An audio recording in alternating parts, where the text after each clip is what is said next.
Hello and welcome to the ThinkMHK podcast presented by the Manhattan Area Chamber of Commerce.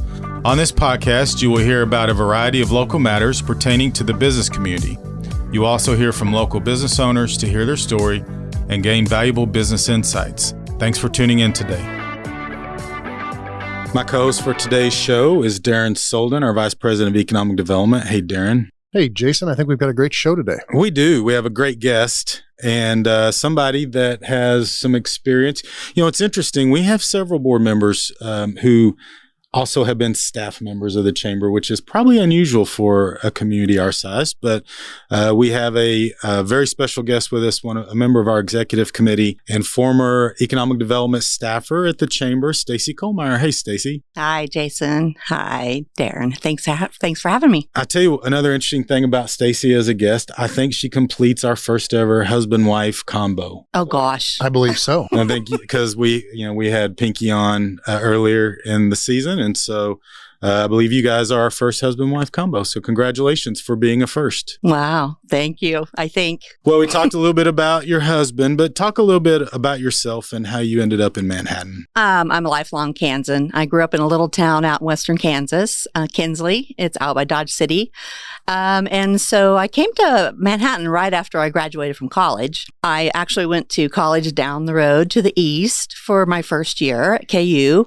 And then I went west and I ended up at Fort Hays State and I graduated in business there. And then after doing so, I looked for a job and I had no real, focus on a particular area, but I started out with Kansas Power and Light back then, KPL, and ended up in Manhattan, and it's been a wonderful place. And of course, at that time, KP&L was in where the chamber is now, correct? Oh, yes. I actually sold that building to the chamber when I was the manager for not KPL at that point. I think we had about 5 different names that we went through. And yes, can you remember when that was, Jason? Do you remember? No, I don't. I may not have been born, Stacy. That may have been before I was even born. No, it wasn't. But it was definitely before I was in Manhattan. So you're with Florence Manufacturing now. So talk a little bit about Florence and what your role with the company is. So Florence, and we actually go by Florence Corporation, but everybody calls us Florence Manufacturing. I apologize for that. No, that's because we manufacture things. And we're very proud of doing that. But Florence came here 20 years ago next year and moved from Chicago. And our core business is centralized mailboxes and package lockers. And those are specifically approved by the U.S. Postal Service for delivery. So most people, consumers, it's not a consumer product. It's a business-to-business product. And if you're in development of single family or multifamily or commercial, you might know Florence because you would actually purchase those kinds of products for your facilities. So apartment buildings, commercial installations, and a lot of single family developments now have Florence centralized mailboxes. So that's our core and the largest thing that we make. But we also make software driven automated parcel lockers for package delivery because everything's all about package management these days. How do I get my stuff? Well, that's certainly a growing industry. And a lot of people who may not be aware of Florence sometimes know Florence by the description of the big building by the airport. So it's out there. And we've had Carrie Winter on the show as well because she chairs the Women in Business group for us. But Carrie's been out there for a while with you as well, right? Oh, yes. Carrie's a fabulous general manager, and she's our group general manager. And Florence is actually a part of a larger group of companies. Our parent company is Gibraltar Industries, and it's publicly traded under ROC on the NASDAQ, in case you're interested. But we are internally known as the Mail and Package Group because besides Florence, here we also manage a facility in Mississippi that pumps out loads of the single family mailboxes that you see in many of the big box stores, the Lowe's and the Home Depots and such. Plus, we also have our package concierge, like I said, our automated package locker business too. So that's our group. And so it's traded under ROC, R-O-C-K? R-O-C-K, that's okay. Gibraltar. And there are, ROC and Gibraltar. I see what they did there. I got that one too, just to let you know. How about it? Yeah, we're slow, but we can catch on sometimes So you were actually engaged in helping bring Florence to town. So talk about that process. I was. Like you said, I worked for utilities for the first 17 years of my career, doing a lot of different things in the business, and then took a little bit of time off. I decided to change careers, and then a couple months after I did that, there was a vacancy as the economic development director at the time, and I thought, wow, that's an interesting job, and that's a whole different industry, Darren. I learned a lot really fast, and Florence was looking. They were in Chicago at the time, looking to move, and came through the Department of Commerce, and started working with us. And it was actually, Jason Hilgers, Diane Stoddard, Ron Fear, a lot of people that are around today too that worked with us to help bring Florence. Yeah, so I got to know the company, and once they set on us and we went through that process, I think they needed to move everything. And I'm a projects person, as you know, and I worked with them on that. And once they said, they needed assistance in the particular areas that I was working with, I was like, okay, I'll help you. And that's how I joined up with them, because it really was from a change, location, management. Everything was changing about the company. Moving a manufacturing entity is not easy. It took us a couple of years to get everything out of Chicago area and here, and a lot of other things in between. A lot of big equipment. And so Lyle Butler was the president of the chamber at that time, correct? He was. Okay. Mm-hmm. So, yeah, a lot of people that we know. Absolutely. So let's fast forward a little bit now and talk about Florence today and the Manhattan business climate. What are the positive elements, and then also some of the challenges for a company like Florence in Manhattan? One of the reasons people selected Manhattan for Florence back then was because of the people. But as I'm sure you heard from Carrie too, and everybody else who's struggling with finding people, it's people. So the more people we can bring in and entice to come and look at this area, the better. Sometimes, we're certainly at all levels, because we have we're probably around 320 plus now, I would say at there. And, at all levels, we need people, and we've got a large number of people we've been hiring.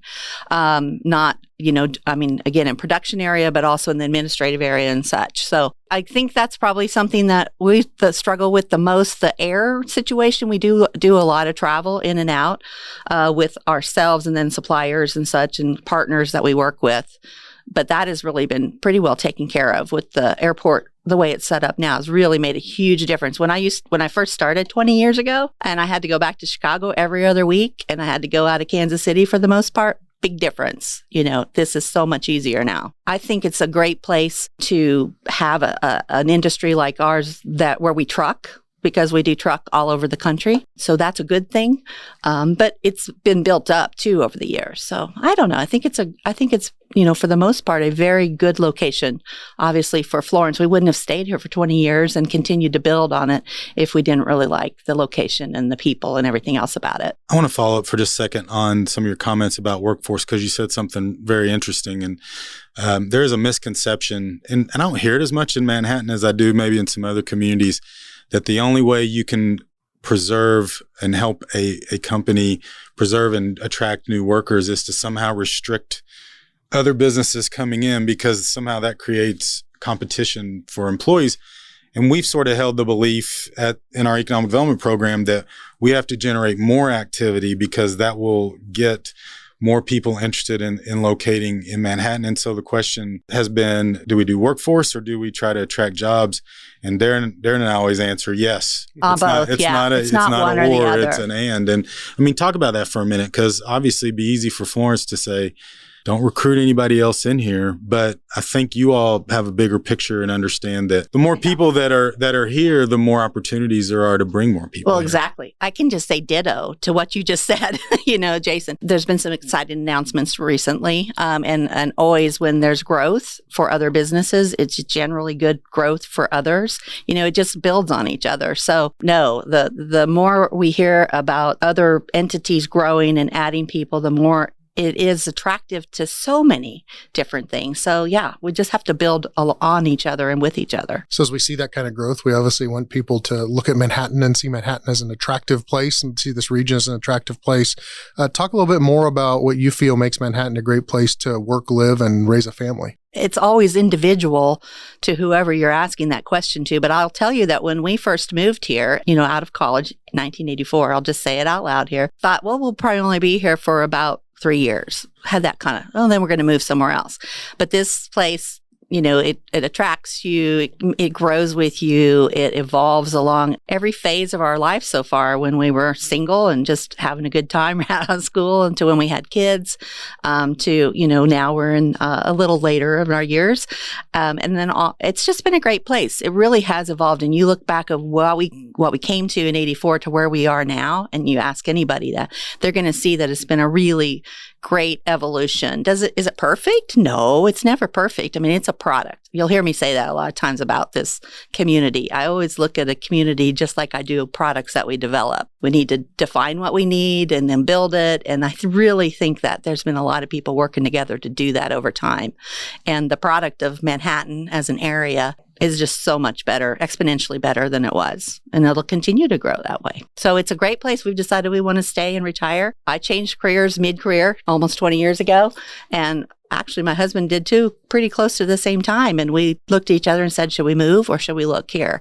And we decided to stay here because we like it so much. Well, that's great to hear. And we ought to find some marketing material to get you on saying that and tell more people. So we're always looking for folks that want to come here at any stage in their professional career. You mentioned being here as a young person and growing a career, and you've taken on. And now as an old person, go ahead and say it. It's okay. I didn't say it in those terms. But you've mentioned that you've obviously taken on leadership roles in a number of different businesses and industries within the community. What kind of advice would you have for a young professional that's just out there getting started, particularly one just getting started in Manhattan today? In Manhattan or anywhere else, a young person just getting out and starting, the biggest thing I would say is look outside yourself. Look at the business from the outside in and just really understand, do everything that you can to learn, take on projects, even if things you think, oh my gosh, I don't think I should do that. Yeah, you might need to. Understand the business and what drives the business, the results for the business, whether it's an organization, nonprofit, or a profit organization, whatever it is. Understand who they're serving, what makes a difference, then look at what you do. Don't just put yourself in a little silo in a little location and just certainly got to learn all the specific things about your job. But man, just take on any opportunity to learn and help other people in the business and the organization too. All of those things are going to give you more joy as well as help the business and help you grow and let you just do all kinds of things. So don't limit yourself. Just look at everything with a real open view. Stacy, you were joking about being an older professional. Recently, we were at the ribbon cutting for the Flint Hills Volunteer Group, which is our great group of seniors and retirees that come in and help us on a lot of projects at the chamber, and discovered that I was 2 years away from qualifying for that group. And so I don't know whether I feel good about that, or I don't know exactly how to feel about that. Every phase is good, Jason. You feel good about it. I guess that's right. Well, let's change directions just a second. So you made the decision this year to go on the executive committee, which means you're going to be the chair of the organization in 2025. So why did you decide to accept that position other than the gentle arm twisting from Wayne Sloan and myself? Well, ever since I've gotten here, it didn't take me very long to actually get involved with the chamber in my role with the utility company. And then I maintained that because I could see, I could just see the real value to the individuals who are part of it, but also to the businesses and to the community in general. And I'm not just saying this because this is a chamber show. I think that the chamber has the unique position of being able to bring entities together beyond the invisible boundaries that are so much out there in the, the various entities of this is my area, this might be my county, this might be my city, this might be my region, this might be my customer base. And the chamber has the unique ability to really bring people together to grow things and change things for the betterment of the community at large. And I use community loosely because community and the people and the businesses and such are outside the boundaries of the city of Manhattan. That's why it's the greater Manhattan, right? You don't have a specific boundary.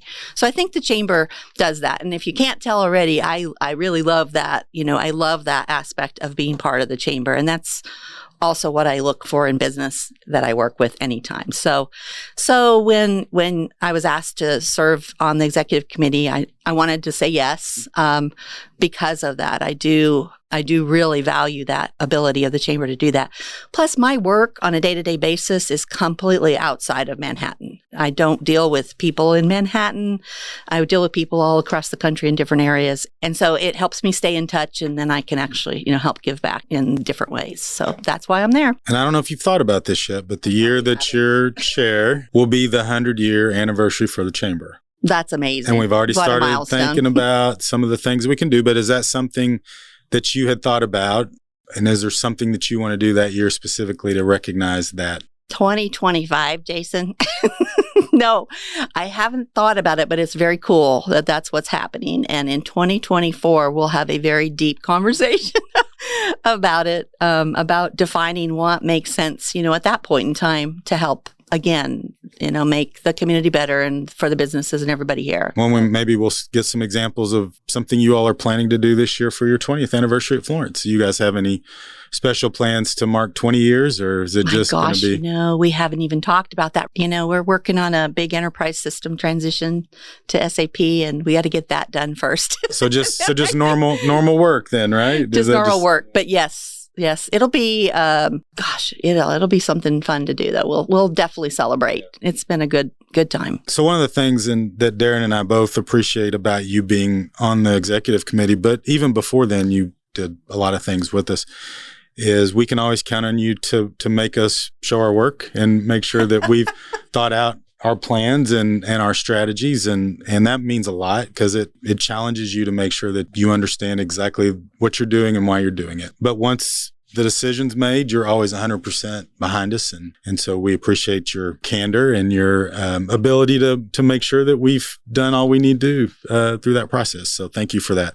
So as you move forward to your chairmanship, and again, as you said, it's 3 years away, but is there something that you have in your mind that you'd like to work towards as sort of long-term goal for the organization? I don't have anything specific, but I think I've already mentioned it. I really like to look broadly at what it is, what are the goals, what are the gaps, what do we want to be, what do we want to make, whether it's a product, whether it's a business model, whatever it is. So I really do mean it that, the year before or so, I would want to have a good discussion with a good cross-section of people that we could have that kind of planning and definition around.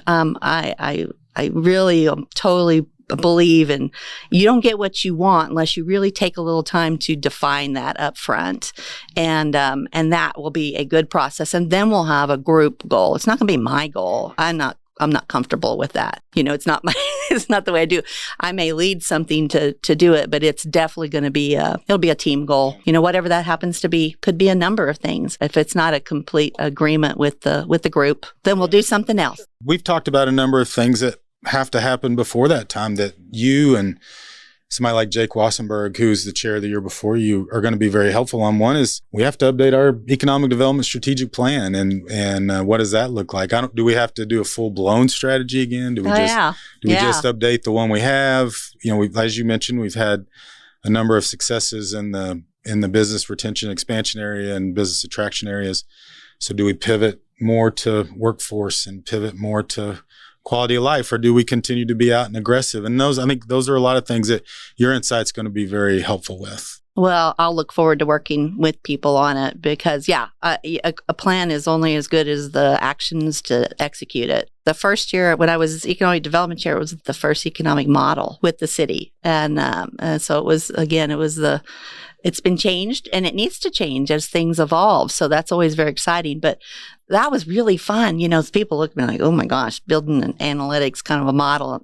I find that really interesting, don't you, Darren? Absolutely. Absolutely. And it goes to show how important those things are, because that foundational work 20 years ago is still a version of that's used today, and something that we utilize on every project that we work on, that we're working with the city with. Don Wisman was on that, led that with the group. It was just amazing. So much fun. For those who aren't familiar with what an economic development model is, Darren, maybe explain real quick what that is. Anytime we're looking at a company, whether it's a company that's new to the area or someone that's growing, considering economic development incentives, especially the city's economic development incentives, there's a return on investment model that's looked at and used as a consistent analytical tool when it comes to a project. And so that helps those involved understand, A, how to deploy city resources towards a project, but B, helps vet projects and ensure that there's a consistent and fair process across different projects. So Well very, said. very valuable tool. That was very exciting to hear you say that. And he always explains things better than I do. I'm like, it just helps us decide the best approach to using public It funds. does. So Notice how that was Gives you a succinct database and brief, decision and my tool, description right? was not. Yeah. and it's time to look at that model again, right? We've talked about the last couple of years. It's a great model for jobs projects, but as we continue to really emphasize entrepreneurship in this process, and or even things that spin out of the university, how do we make that model work for those kind of projects? Because it really doesn't, and it's not because you all did anything wrong. It just was a different time, and to adjust to sort of what the priorities are now. We have the same issue. We have, we do mechanical products, largely mechanical products at Florence, but our ROI, our investment model doesn't work for our software products because it's very different. So we had to adjust all that. It's the same thing. It's just, different application. Well, thank you for the conversation. We are now to the part of the program that we enjoy, and we always learn things about our guests, and it's the rapid fire segment. We'll put you on the hot seat, start the clock, and rattle off a Okay. bunch of questions. So are you ready? I'm ready. I will fire away first. Question number 1, what is your pet peeve?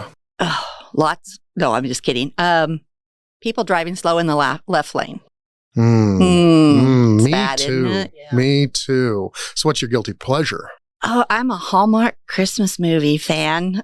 You are not the first person that has said that in there. It's crazy. It's like a business. I think people we've had thing. four people who have said that. The CFO of our corporate entity. We found out we had that in common. Hmm. Oh my gosh. That's hilarious. So that might give us some insight into this next question. What's your favorite holiday? Actually, Thanksgiving, because Thanksgiving is very much a Friendsgiving event, and I love it. What is something you always travel with? My carry-on, I never check a bag, so that's just like bad. I can go for a week to 10 days in a carry-on.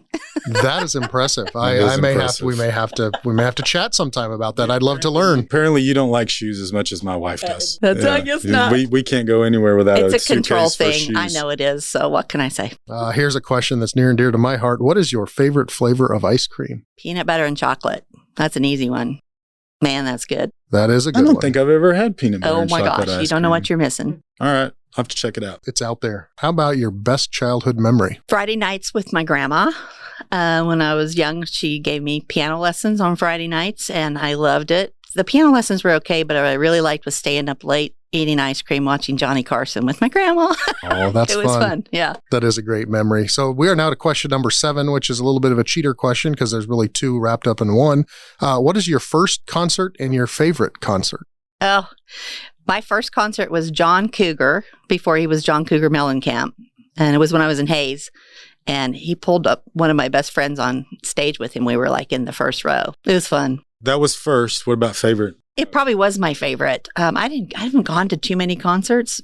Stray Cats was here once, and I went to that, and that was actually fun. So who is someone you look up to, Stacy? Gosh, there's a lot of people, but I have to go back to my grandma. I'm telling you what, she was fierce. There was something about her that was just, she was very much an influence in my life. Very good. Well, we're going to wrap up with a couple favorite type questions. First off, what is your favorite meal? You know what? I love just cheese nachos with lots of jalapenos on them. I have to admit, isn't that just a trash meal? But it's so good. Are you plastic cheese nachos or No, or real me cheese, too. real melted Yeah, cheese. me Multiple too. is even better. Started with concerts, graduated to nachos. Our 10th and final question, and what has been a very fun rapid fire question session. What is your favorite business book? Gladwell is my favorite writer. And I have a hard time going between Outliers and Tipping Point. Those are probably my 2 favorites, and they're so much fun. I've actually read them a couple of times, so that's kind of sad. If you can read a business book more than once, that is It's really good business great book. I call it a business book. It's really a life book, but it's a great business book. Yeah, I agree. Both of them. Mm-hmm. Stacy, thank you so much for being with us. I know we had a couple of false starts because of things that popped up, but it's always a pleasure to talk to you. And we're thrilled to have you on our podcast, ThinkMHK podcast,